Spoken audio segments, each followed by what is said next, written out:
In this video we are practicing the conservation of energy law, KVL, Kirchhoff's voltage law, and we have two exercises here. The first one is a single loop circuit, and we're asked to find the current IX flowing around this single loop as well as the voltage across the 100 ohm resistor.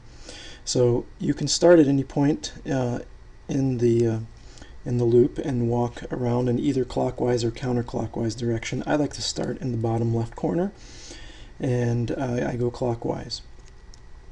But you can choose your own convention as long as well, you find something that works for you. Just do it consistently. It'll keep you out of trouble. So I start down at the bottom left and I go clockwise, and whenever I encounter a negative sign I put a negative value there. So I encounter the 5 volts, but because I encounter the negative sign I will put negative. Now you might think, well, when we go through this voltage source going clockwise, I'm actually stepping up in potential. I'm going up, climbing up electric potential, and so I would put plus 5 instead of minus 5. And really it doesn't matter, as long as you use the same consistent convention all the way around, you won't run into a mistake. So using my preferred convention, I'm encountering the negative terminal of the 7 volt source, so I'll put a minus 7. And then I encounter the positive terminal of what is defined as Vx, so I put plus Vx. Now we can solve for Vx, which is simply 12 volts.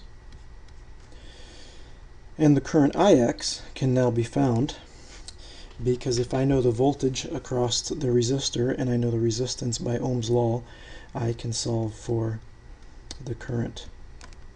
Notice that I could not have done that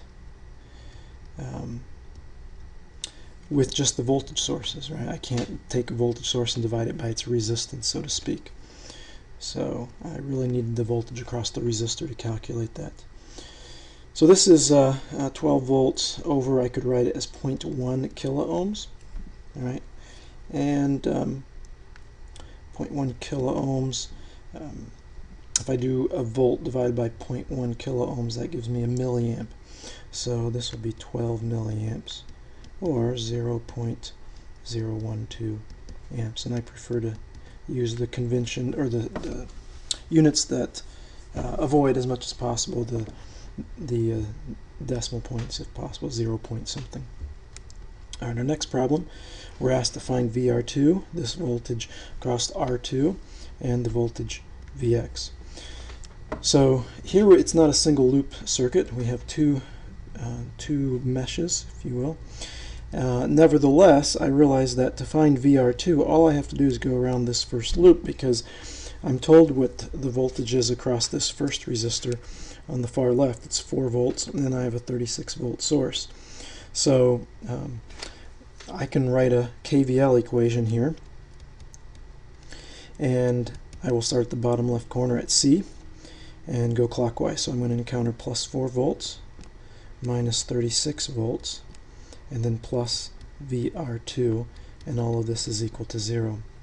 So now we can solve for VR2 as being 36 minus 4, or 32 volts.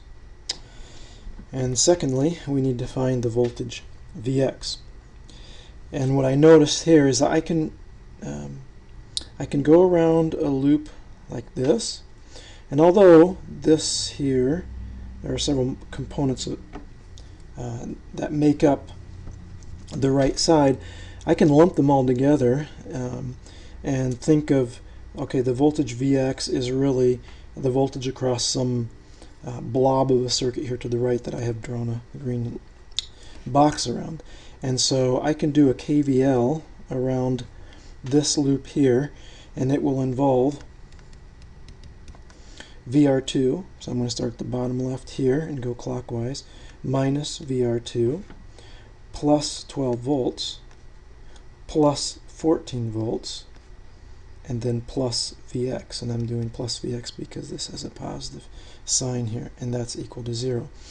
Turns out I don't really need to concern myself with V2 or VS1 or VR1, because we didn't ask anything about them. We asked just for Vx, which is the sum of all of those, or the combination of them, some difference.